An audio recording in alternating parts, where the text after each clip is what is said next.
ang Presidential Broadcast Service. Radyo Pilipinas.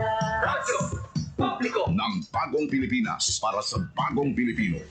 Naghahatid ng mahahalagang balita at impormasyon na guugnay ng pamahalaan sa sambayanan. Tulay sa himpapawid ng serbisyo publiko. Radyo Pilipinas. Radyo Publiko. Ang boses ng Pangulo sa Iloilo. Radyo Pilipinas. 585 AM. Oras sa Radyo Pilipinas, 1:03 sa hapon. Kilala tabala mga bata naton?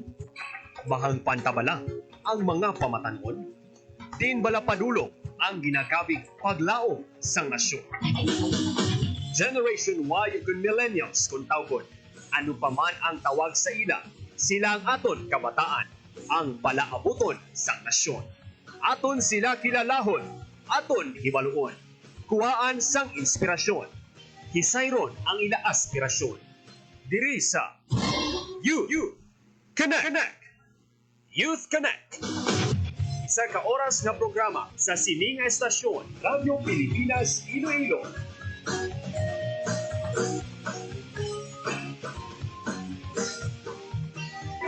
Youth Connect.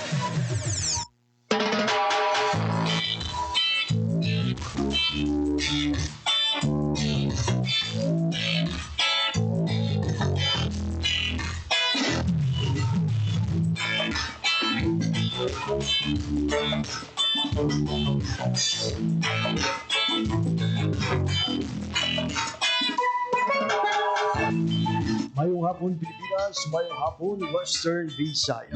Unad ka probinsya sa Iloilo kag kutob sa panabutan sang amon pagserbisyo. Pagkaban nga bayan sa kalibutan naghahatid kami sa katawran. Mayong hapon, good afternoon sa inyong atanan. Mabiyan, welcome sa sinamang edisyon sang pagpakalagad sa programa Youth Connect. Ando kita karon sa Biyernes, Holiday Idil Adha, and Goddess Friday. Today is June 6, 2025.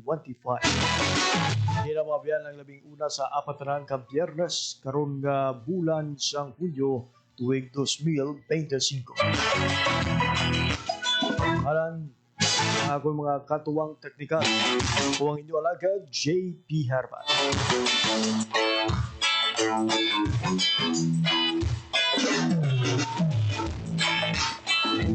Ito nga pagpakalagad subong iyang hapon. As mentioned earlier sa ito nga pagpakalagad sa programa Balita, Issue kagban pa. Aton nga igapabati mga biyan ang nangina response ng Department of Education Western Visayas amot sa sining resulta sa 2024 National Literacy Education and Mass Media Survey. Kung sa diin nagagawa mga biyan nga ang Western Visayas nagabalhag sang malapit 90% basic literacy rate kumpara sa ibang mga rehiyon sa pungsod Pilipinas. Sa bahin naman sa functional literacy, ang Western Visayas nakakuha sa masosobra sa 70%. And for the information sa aton sining mga tagpalamati, ang basic literacy amo ang abilidad sa isa ka tawo nga magbasa, magsulat, kag mag-compute sa basic arithmetic.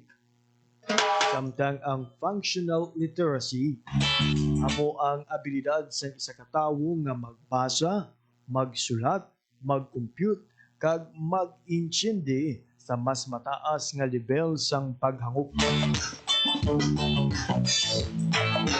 Balo naton ang reaksyon sa Department of Education sa indigid lamang madugan.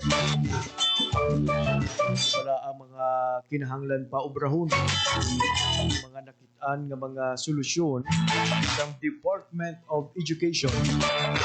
7 lang sa 10 katawo sa Western Visayas ang makabig functional literate. Hanggang 9 sa 10 katawo sa rehiyon ang makabig naman nga basic literate ng tuig 2024.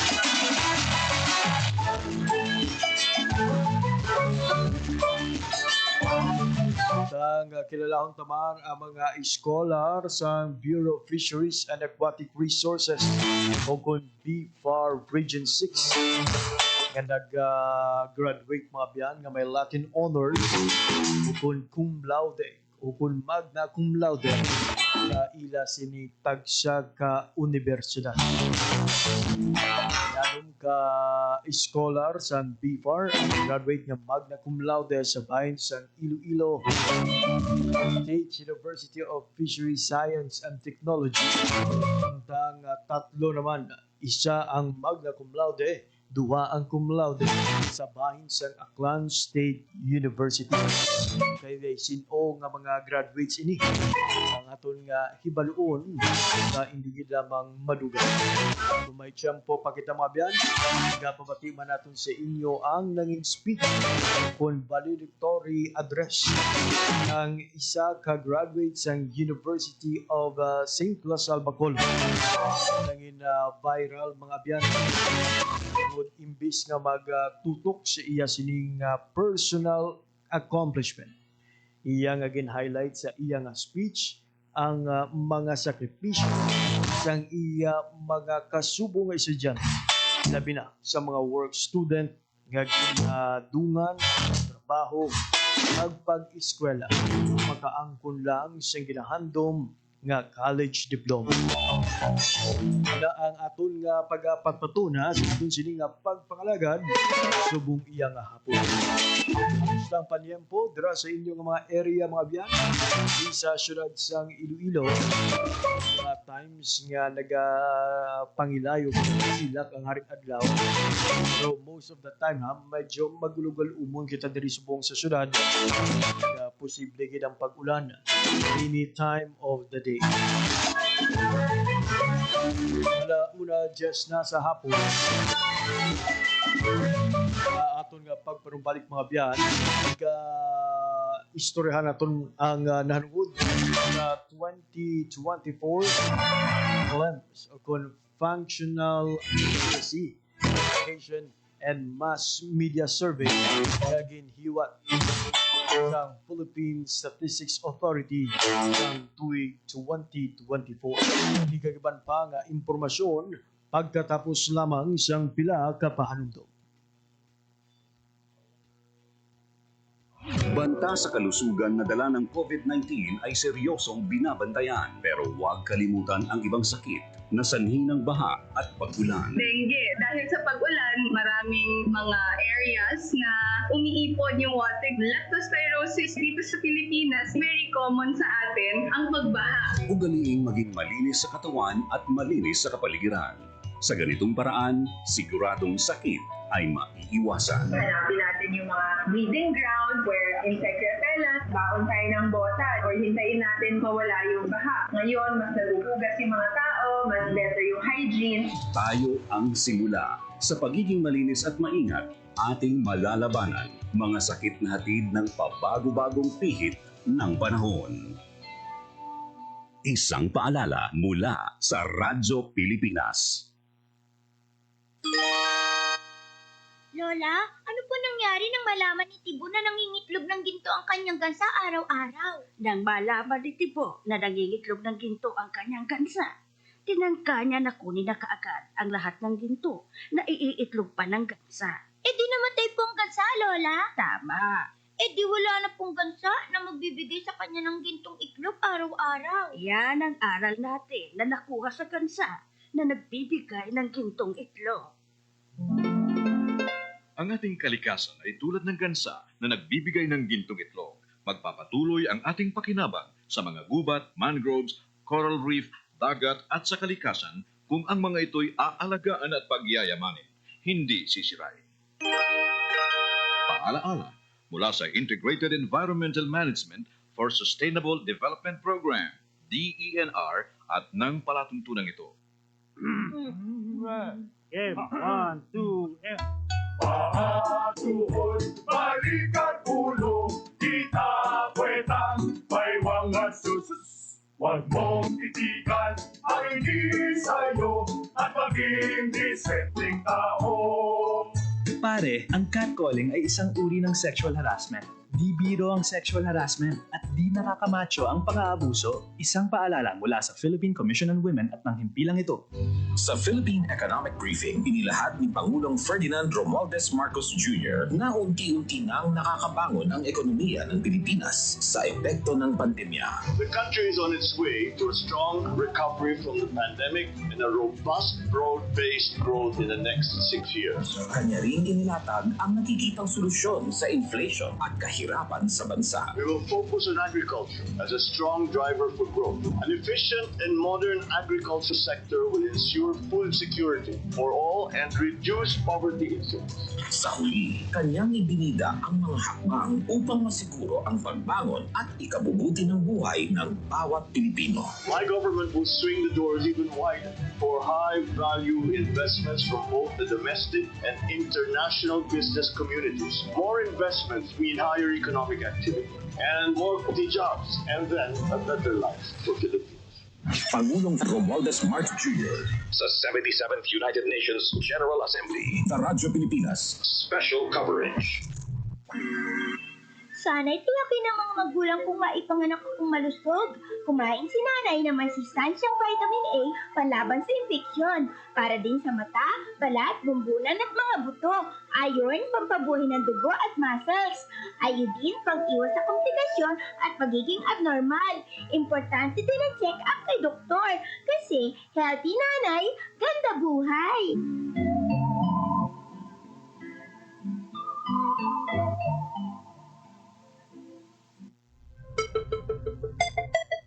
Ang violence against women and their children o VAUC ay isang krimen at hindi isang pribadong usapin lamang. Ito ay nakasaad sa Rule 3, Section 6 ng Republic Act 9262 o Anti-Violence Against Women and Their Children Act of 2004. May obligasyon ako, ikaw, tayong lahat. And vow now. It's our duty. Ang paalalang ito ay hatid sa inyo ng Philippine Commission on Women at ng himpilang ito. Oras sa Radyo Pilipinas, 1:15 na sa hapon. Sige, pagkapamati mo sa pagbalagad sa programa Youth Connect. Youth Connect!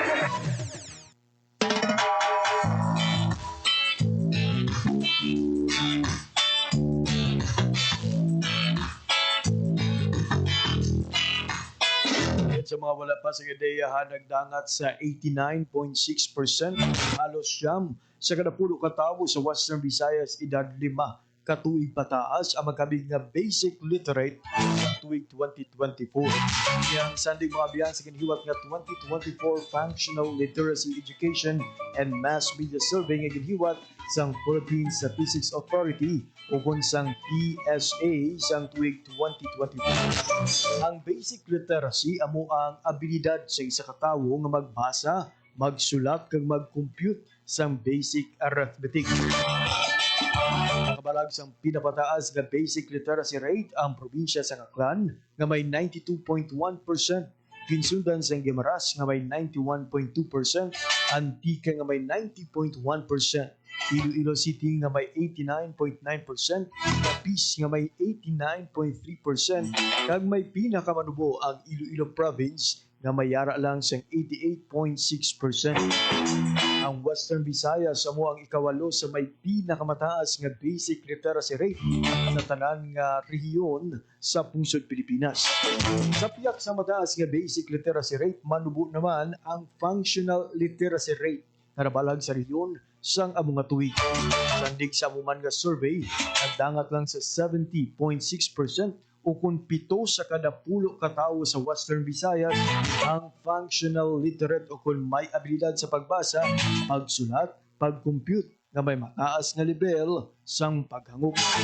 Nakabalag sa pinakamataas nga functional literacy rate ang probinsya sa Aklan nga may 73.9%, Kinsundan sa Antique nga may 73.8%, Guimaras nga may 73%, Capiz nga may 70.9%, Iloilo City nga may 70.7%, nag may pinakamalubo sa gihapon ang Iloilo Province nga yara lang sa 68.4%.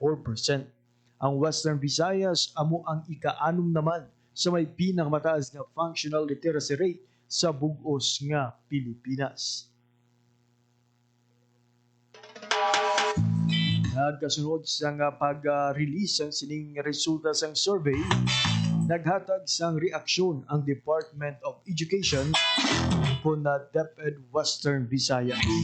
Nangin humalambal on behalf sang DepEd Region 6 si Dr. Elena Gonzaga, ang Chief Education Supervisor sang DepEd Region 6. Yari pamatian naton ang nangin reaksyon ni Dr. Elena Gonzaga sang Department of Education. Will share the publication of the findings of the 2024 Literacy, Education and Mass Media Survey on Basic and Functional Literacy. As we delve into findings of the 2024 plans, vis-a-vis the Department of Education Literacy Assessment, we gain valuable insight into the current state of literacy in Region 6. These insights are critical for shaping our strategies to address literacy challenges in the region. Allow me to outline key findings and their implication to our educational initiatives.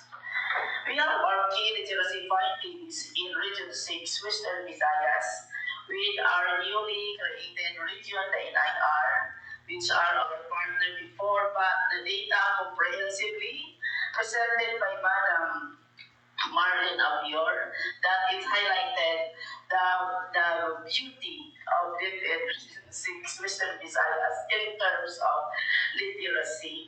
Based on plans, the basic literacy rate in Region 6 stands is 89.6%, meaning that nearly 9 out of 10 individuals aged 5 and above can read, write, and compute. However, the functional literacy rate, which includes comprehension and application, is significantly lower at 70.6%. This 19% point gap highlights a pressing need to enhance skills beyond literacy to foster critical thinking and problem-solving abilities among our learners.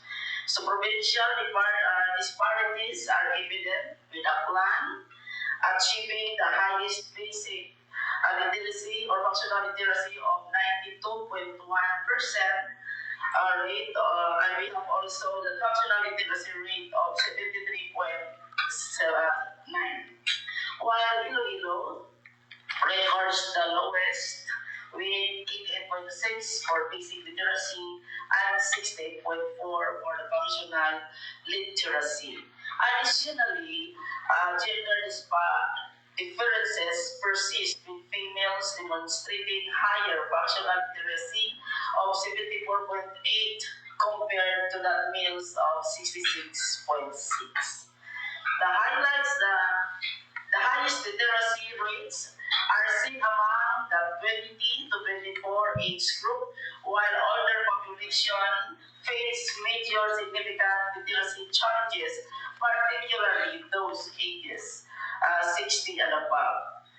So I'm thinking all the while that I am included in this, more than 60, with only 7.5 achieving basic literacy and 56.4 functional literacy. Meanwhile, the DepEd or Department of Education Literacy Assessment complements the plans, findings underscoring the key literacy challenges.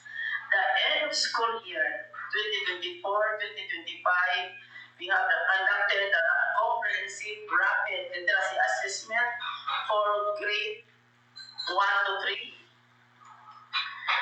revealed that only 51.09 out of 2,222 learners are reading at the grade level, while 7.02% are low emerging readers, highlighting functional literacy gaps. For grades 4 to 6, the recent informal reading inventory showed that 50.76% at the independent level, but a concerning 14.99 at the function at the frustration level in English out of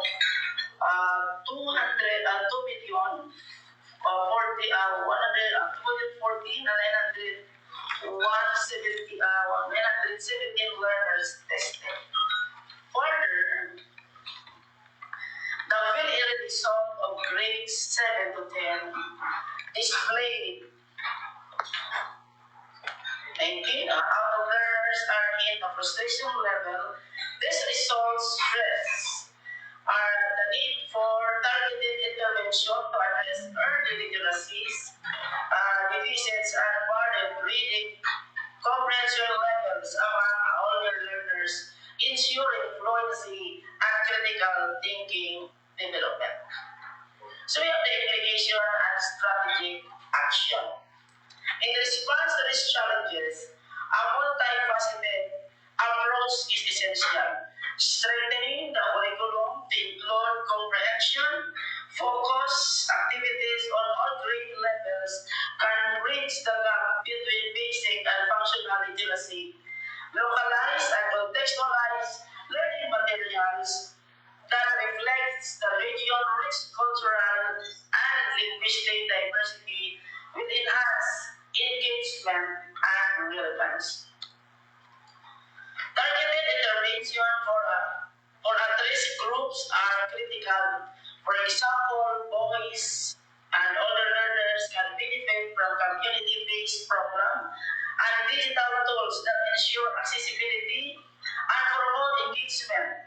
Early reading programs should leverage data from CRLA or the Comprehensive Rapid Literacy Assessment and the Field Area or the Philippine Informal Reading Inventory to design precise evidence-based intervention. To empower educators, capacity building initiatives must focus on differentiated instruction and literacy strategies that address diverse learners' needs.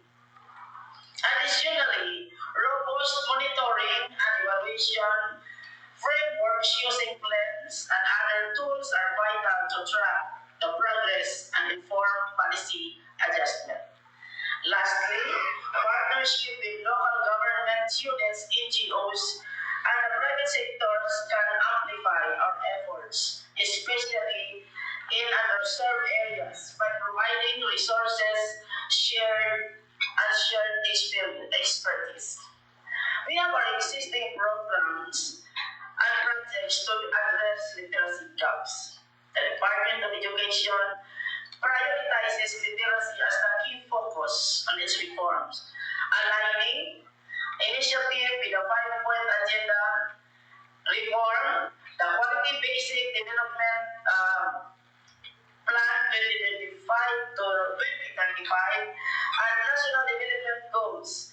These efforts, in line with the President Bongbong Marcos' priorities, includes curriculum reform strengthening the Early Language Literacy and Numeracy Program, or the ELLNP, improving assessments and fostering collaboration among educators. Starting in 2025, the Department of Education launched targeted summer programs to address learning gaps and improve functional skills. The initiative includes the National Literacy Revision Program for Grade 4 learners and several regional efforts. The Department of Education also addressed alternative learning system, literacy challenges through programs like the Basic Literacy Program, or the ELP, and the Functional Education Literacy Program, or the PEL. The PEL targets the non-illiterate out-of-school youth and adults, focusing on the foundational skills in reading, writing, and numeracy, while the PEL provides short-term non-formal education to enhance skills among socio-economically disadvantaged learners. These efforts are learning centers that make literacy more accessible. Collaborative initiatives further strengthen literacy efforts. The Literacy Coordinating Council, in partnership with the Department of Education at the ILG, support community literacy programs, mapping and advocacy across 300 local councils. Additionally, teachers' professional development programs such as higher order thinking skills, learning packages, and instructional leadership training enhance educational or educators' competencies in teaching literacy and numeracy, fostering improved outcomes nationwide. Locally, DepEd Region 6 lead by example with initiative like Literacy and Numeracy Excellence or the LINE program, recognizing exemplary practices in schools and among teachers. We strengthen our engagement with our public schools district supervisors and the junior high school heads or the principals in championing literacy in the districts and schools. Literacy and numeracy innovations showdown empowering curriculum implementation division in the different schools division headed by their chief to address the learning gaps creatively. Training programs for school leaders further enhance instructional leadership in literacy and numeracy, showcasing the region's commitment to educational excellence. So our conclusions and call to action. The plan's findings are both a wake-up call and an opportunity. They challenge us to think critically and act decisively to bridge the literacy gap and empower our learners. Together, let us translate this insight into transformative action to make Region 6 a model of inclusive and innovative education. So, thank you very much. God bless everyone. Ang kabayang mga biyan sa rin payag ni Dr. Elena Gonzaga sa Department of Education Western Visayas sa iya nga paghatag reaksyon sa sininggin pagwa nga resulta sang comprehensive o kunsang FLEMS ang Functional Literacy Education and Mass Media Survey sang tuig 2024. So sunod kay Dr. Gonzaga, Chief Education Supervisor sa DepEd Region 6, nga ang resulta sang survey should become a wake-up call.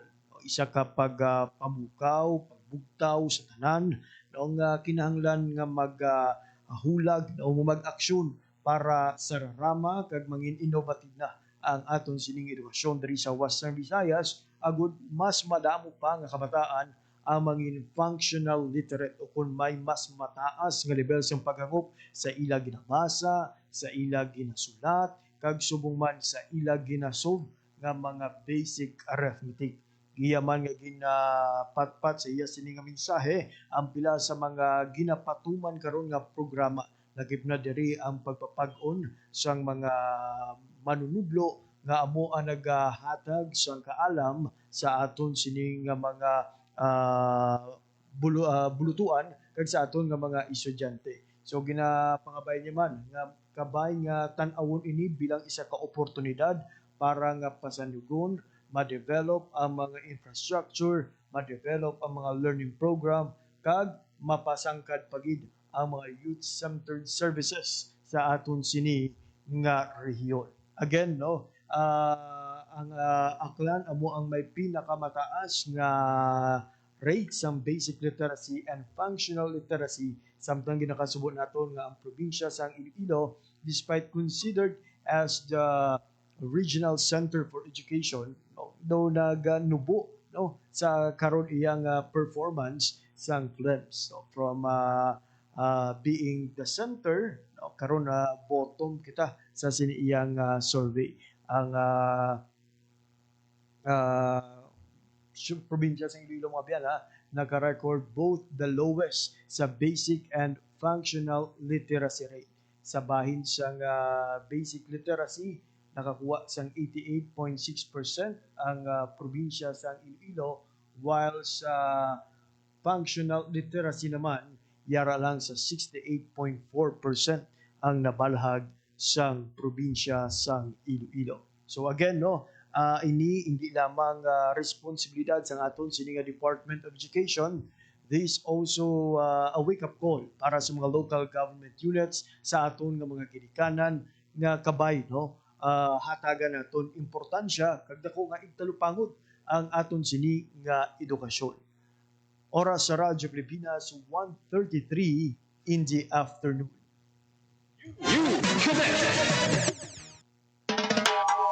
Samtang sa ato naman nga pagpanumbalik mga biyan, ito naman pagkilalahon ang mga graduates nga scholar sa Bureau of Fisheries and Aquatic Resources na nakatapos nga may Latin honor.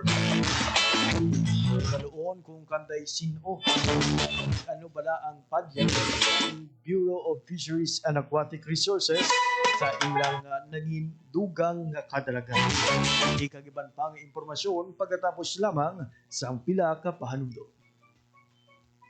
Hatid ay balita, impormasyon at sari-saring kaalaman tungkol sa sektor ng agrikultura sa ating bayan. Usapang Agrikultura kasama ang Department of Agriculture. Alamin ang mga hakbang ng administrasyon para mas mapaunlad pa ang iba't ibang industriyang agrikultural at pakinggan ang mga proyektong handog sa mamamayan upang mapalago ang kanilang mga kabuhayan. Usapang Agrikultura, Lunes hanggang Biyernes, alas 5 ng umaga, dito lang sa Radyo Pilipinas.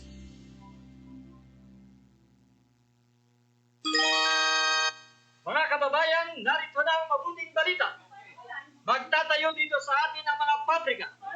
Ang mga walang hanap buhay ay magkakaroon ng hanap buhay.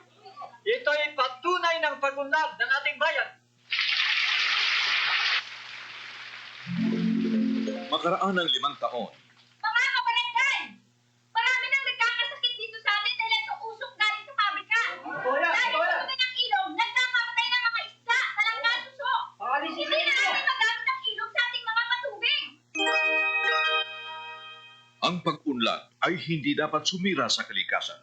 Sa halip, ang pag-unlad ay dapat magpayaman sa mga likas na pinagkukunan at hanap buhay ng nakararaming tao.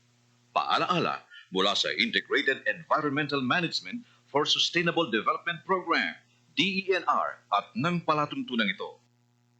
This is a public service announcement. Isang paalala mula sa National Telecommunications Commission, National Capital Region o NTC-NCR. Ang kanilang Oplan Contra Tax Scams. Oplan Contra Tax Scams. Binabalaan ng publiko na sakaling kayo ay makatanggap ng kakaibang text messages sa mga di kilalang numero o di kaya ay mga text messages na may kahina-hinalang mga link. Huwag pansinin, huwag pindutin, huwag i-click ang link. Huwag i-click ang link. Ipagbigay alam agad sa NTC website ntc.gov.ph o kaya sumulat sa kanilang email na contratextcam@gmail.com. Sa mga panahong ito, huwag padaya, maging wais na madla. Makibahagi sa Oplan Contra Tax Scam. This is a public service announcement. Public service announcement from PBS, Presidential Broadcast Service, and Radyo Pilipinas.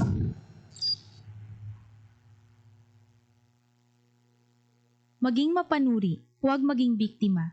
Ito ang karanasan ni Joanna, Elena, at Shona. Sinabi niya sa nanay ko, mabibigyan nila ako ng trabaho. Pwede niya daw akong gawing singer. Sa abroad daw. Doon ako pupunta para magtrabaho. Hindi niya sinabi yung trabaho ay sumayaw ng nakahubad. Kinulong ako kasama ng mga ibang babae at hindi pinakain. Umabot ako ng Singapore. Pinilit naman ako makipagtalik sa mga foreigners. Doon ako nabuntis. 15 years old lang ako noon. Dito sa Pilipinas, 100,000 na bata ay pinapasok sa sex trade. Ang child trafficking ay isang krimen. Mag-report sa Action Line 02-1343.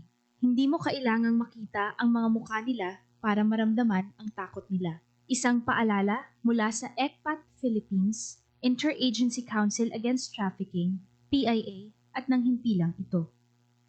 Oras sa Radyo Pilipinas, 1:37 na sa hapon. Sige po nagapamati ka mo sa pagpalagad sa programa Youth Connect. Youth Connect! Abiyang ginatagan sa Bureau of Fisheries and Aquatic Resources kung BFAR Western Visayas sang cash incentive ang mga scholar sini sa Aklan State University kag Iloilo State University of Fisheries Science and Technology kun ISUPIS nga nag-graduate nga may Latin honor. Sa ISUPIS anom ka scholar nga lunsay nagtapos nga magna cum laude ang nagbaton sang plaque, Certificate of Recognition kag cash incentive valor 30,000 pesos. Amo Sanday, Leslie K. Macali, and Lexer Guaves, Ray L. Bimson Amiha, Darwin Joy Espinosa, Luis Jane Servidad, at Andre Von Villarin. Samtang, inhataga naman sa cash incentive nga 30,000 pesos si Donalyn Bulyag, graduate nga magna cum laude sa Aklan State University. Samtang tig 20,000 pesos naman ang ginbaton sa dugang pang scholar sa ASU. Sanday Joshua Igazenza kag Ivy Farmeleza pareho nga nag-graduate nga cum laude. Ang scholarship incentive program nga biyara gatuyo nga kilalahon ang mga dalayawang estudyante sa fisheries education ang nagatuyo man nga suportahan ang pagdevelop sa mga competent professional na magabulig tibo sa aquatic resources sa pungsod. Hinday naman ni DA BFAR Regional Director Remy Apari ang mga scholar sa ilaging pakita nga outstanding academic performance. Ebaluan ng BFAR mabiyan nagatanyag sa tatlo ka full 4-year college scholarship na ginalakipan sang Fisheries Industry Leaders Grant o kun FILG, Fisher Folk Children Educational Grant o kun FCEG, at Scholarship for Indigenous Cultural Communities and Indigenous Peoples o kun ICCIPs.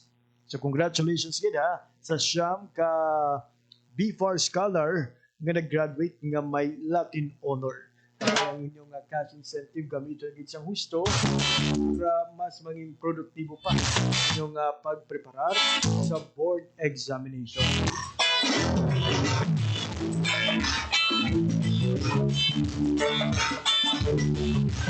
Samtang speaking of scholarship, 29 kadugang scholars ang BFAR.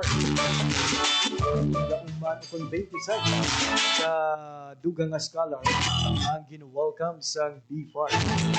At unga batch ng scholars idalam sa Fisheries Scholarship Program ng Department of Agriculture, Bureau of Fisheries and Aquatic Resources, Regional Office 6, gin-abi-abi pinagi sa orientation kag contract signing na nagligan nga Hunyo do. Sa scholar ang nagbaton ng full college scholarship for academic year covering 2025 to 2029.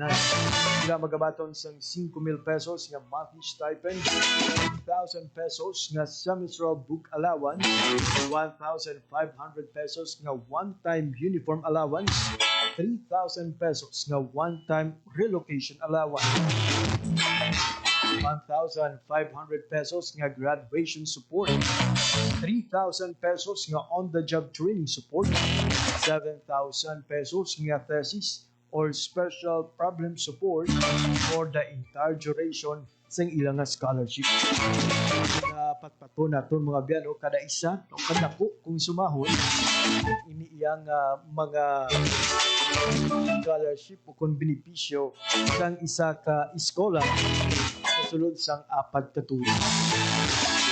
Siyempre, libre na karon ang tuition sa mga kolehiyo, particularly sa mga state universities. Ang DA BFAR Region 6, lagi kay Regional Director Remy Apari, napabutyag sa iya mabakod na suporta para sa padayon nga pagpatuman ng sining scholarship program. Sa iyang mensahe, ginpahayag niya nga mga scholar, kinahanglan nga panumdumon ang ining oportunidad comes with great expectations. Panumdum niya kabay nga mangin mapisan, mangin humble, at mangin komitido sa values of public service. Learn as mas asukan sa textbook subong man sa realidad sa fishing community. Ang kampanya, you are here not only for your own future, for the future of the entire sector needs your talent, innovation, and leadership. Daman ka mga alumni sining nga scholarship program ang nag sa ila sining nga mensahe.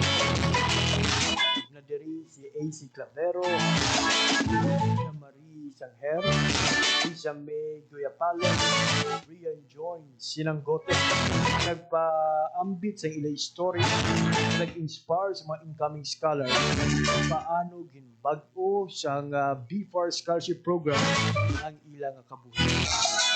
Bago nga batch will join the 75 current scholars. 3 scholars will be funded under the FSP Fisheries Industry Leadership Grant. 20 students idalom sa Fisher Folk Children Educational Grant. And another 3 scholars sa FSP Indigenous Cultural Communities or Indigenous Peoples Grant. Bago nga ba sa BFAR Scholar, nag-take sa examination, kapasar sa FSP National Qualifying Examination, hiniwat sa Oktubre 2024. Para mga biyan ang currently, ang ka-16 na batch ng FCEG, ka-29 nga batch ng FILG, ka-5 batch o ka-5th batch ng FSP ICC-IP.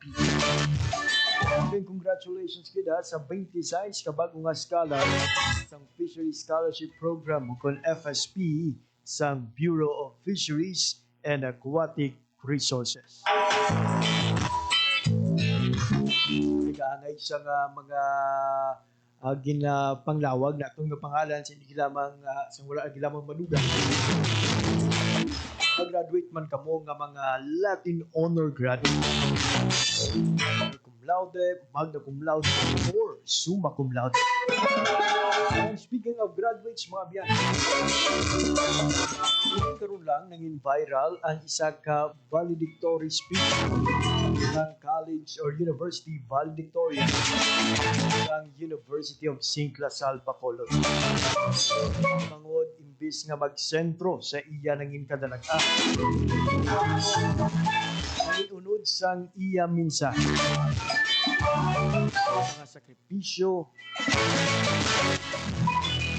ginagyan nga kabudlayan. Iban pa nga mga estudyante sa University of St. LaSalle, Bacolod. Partikular ang mga estudyante nga kinahanglan nga magtrabaho para lang malabot ang ginahandom nga diploma. Ang ginatubang ang mga kabudlayan sa ila pag-eskwela. Yari pamatian nato mga biyan ang malipot nga kabahin sa mensahe ni Tricia Ann Anda, ang summa cum laude sa Bachelor of Science in Psychology kag valedictorian sa University of St. LaSalle Class of 2025. Let me ask you something. What if the person most deserving of this medal never got one? What if the real valedictorians are not the ones standing on this stage, but are quietly seated among you right now? If I could remove this medal from my neck and give it to someone else, I would. I would hand it to my classmate who work online jobs and part-time shifts between classes. Some with cracked phones, borrowed laptops, selling food, art, anything just to make ends meet. To the ones who caught jeeps at dawn, who walk under the heat or in the rain, who paid their own tuition because no one else could. To those who showed up with tired eyes, but hearts that refused to greet. To the one who studied through tears, who cried in silence, but still made it to class with a smile. They never complained, and they never asked to be seen. But I saw them. Because maybe I earned the highest GPA, but they earned my deepest respect. If I may be honest with all of you, I lived comfortably my whole life. I did not have to worry about tuition. I did not have to wake up at 4 a.m. to catch a jeep or walk to school before sunrise. I did not have to juggle work between classes just to pay enrollment. From preschool up to fourth year college, I was driven to school. My meals were served, my uniforms ironed. All I had to do was to show up. And that is when I understood what a chrysalis is. It is where strength grows quietly, in places no one applauds. That some of the strongest wings form in silence. Their strength humbled me. Their quiet resilience taught me. And though I may not have lived their story, I saw them, I admire them, and I carry their courage with me. So today, as we leave our chrysalis behind, let us not just fly for ourselves, but become wings for others too. And before I close, allow me to honor the many hands and hearts behind today's moment. To the parents and families of the graduates, thank you for the countless sacrifices and unwavering love. To our janitors, guards, and maintenance staff, thank you for the cleaner rooms, safe gates, and silent service.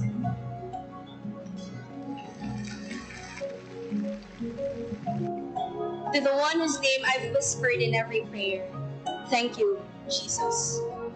You carried me through it all, and this victory is yours. Indeed, there is power in the name of Jesus. And one day, the world will ask us, where did you come from? And tears and pride, we will answer, I came from Lazar, where I was not just prepared to succeed, but called to serve. Because here, we were not just trained for the finish line, we were formed for the front lines. The chrysalis was our training ground, quiet, messy, and unseen. But now, the wings are out. And as we fly, may we carry not just ambition, but kindness, courage, purpose, and humility. Fly high, yes. But fly wisely. Fly proud. Fly Lasallian. And wherever we go from here, may we always fly toward the daylight. Thank you, and congratulations to the class of 2025. Animo Lasal! There you have it, mga biyan, ang kabahin sang mensahe ni Tricia Ann Anda. Siya sininga pag-deliver sang message or speech on behalf of the graduates sang USLS batch of the 2025. Siya sininga mensahe no, nga nagtatakgid ka nagtandog sang balatyagon sa mga netizen. Nga if I could remove this medal from my neck, kung kaya niya lang kuhaon ang medalya sa iya siningaliog kag ihatag sa iban, ubrahon niya gid. Kag iya ini nga ihatag siya nga classmate nga nagatrabaho sa online jobs kag mga part-time shift between classes. Ang iban sa ila may mga guba nga cellphone, ginhulam nga laptop, nagabaligya sang food, sang art, anything para lang matabo no ang ila sini nga mga kinahanglanon kag at the same time ang ila sini nga magalastuhan sa pag-eskwela. Hambalya pa, to those who showed up with tired eyes but hearts that refused to quit. Sa tanan nga mga nagatuon who studied through tears, who cried in silence but still made it to class with a smile. They never complained, they never asked to be seen, but I saw them. Iyaya, ginako niya nga nagdako siya sa well-off nga pamilya. Daw halos sanan nahatag na sa iya. Hindi niya kinahanglan nga mag-commute o kung magsakay sa tricycle, pasulod kag pagwa sa ila sining universidad.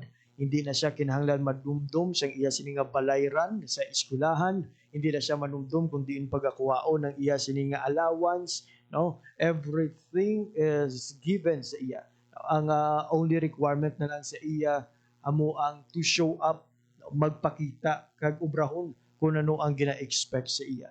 And sa iya sini nga mensahe, imbes nga i-highlight ang iya sini nga kanagan, she shared the moment, no, sa iya sini nga mga kasubong nga mga estudyante, especially those nga nagatubang sa mga kabudlayan para lang makatapos sa pag-eskwela. Kagkabay ha, ang tanan nato nga graduates will also share this attitude na sa tiyak sang kabudlayan nagapadayon kag kung nahapusan man kabay nga tan-awon ang kabudlayan sang iban gagamiton ining nga inspirasyon kag dugang nga kusog para magpadayon.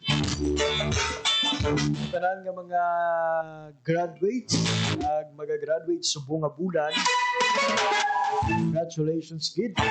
Dudugi kita sa inyo sini nga paghimakan. Kabay kaangay ni Trisha Ann man nga ipaambit hindi lamang inyong kaala, kundi ang inyong maayo nga panimuot at subong man maayo nga pamatasan.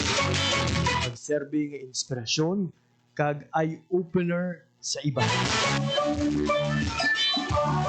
Dito sa oras nga nabilin sa ato nga pagpangalagan, dali na gilamang kutob atong edisyon sa mga adlaw sa Biyernes, Hulyo 6, tuig 2025. Sa ngalan sa akong mga katuwang teknika, Rochelle Joe Sotero sa studio kag Mr. John Magallanes sa transmitter. Ginatamyaw naton ha sa isa ka maayad-ayad gid nga adlaw and happy birthday nanay sang akon sining partner sa studio, Ma'am Melinda o Ma'am Melinda Hotahero. Happy birthday gid ma'am. May God bless you more as you continue to be a blessing to men.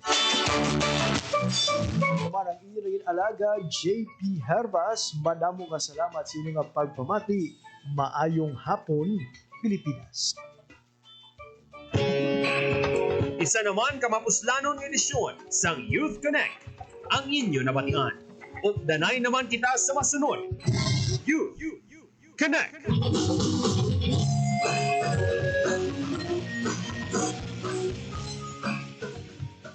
Ang inyong tulay sa himpapawid ng serbisyo publiko, ang Presidential Broadcast Service, Radyo Pilipinas, Radyo Publiko. Radyo Pilipinas. Radyo Publiko. Kinilala ng pang-international at prestigyosong Asia Pacific Broadcasting Plus Awards 2025 para sa kategorya ng Government Streaming. Ito ay dahil sa epektibo nitong pagsasanib ng mga tradisyonal na media tulad ng telebisyon, radyo at print para masabayan ang mabilis na pag-inog ng mundo ng digital at social media tungo sa mas epektibong paghahatid ng mahahalaga at napapanahong mga impormasyon sa mamamayang Pilipino. Kinilala rin ang Radyo Pilipinas dahil sa patuloy na pag-akyat ng rating. Ngayon ay matatag sa pang-4 na pwesto sa Mega Manila ayon sa pinakahuling Nielsen Radio Audience Measurement Survey. At sa social media, nakamit ang mahigit 2,000% pagtaas ng bilang ng mga sumusubaybay sa Radyo Pilipinas page sa unang bahagi ng 2025. Patunay ito na ang inyong Radyo Pilipinas, Radyo Publiko ay tunay na kaagapay ng inyong pamahalaan sa paghahatid ng serbisyo sa mga mamamayang Pilipino. Mula sa aming lahat, sa ngalan ng inyong pamunuan at mga kawani ng Presidential Broadcast Service, kasama ang inyong mga himpilan ng Radyo Pilipinas sa buong kapuluan. Maraming salamat po sa inyong lahat, sa inyong pagtangkilik at pagkilala. Radyo Pilipinas. Radyo